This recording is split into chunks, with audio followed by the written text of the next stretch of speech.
Bienvenido, te enseñaré a utilizar la función buscar. Para ello, vamos a primero ordenar la lista de A a Z.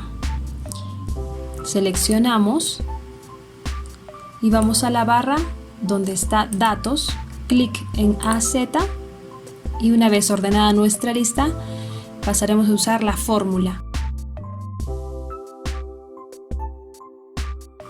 Y la profesión queremos que nos salga automáticamente, ponemos la fórmula buscar, paréntesis, el valor buscado será la celda B2,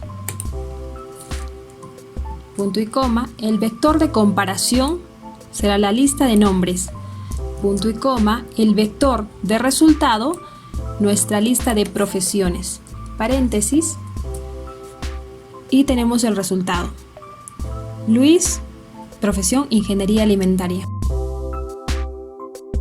Si tienes alguna sugerencia o un comentario puedes escribirlo. Muchas gracias por ver el video y nos vemos en una próxima oportunidad.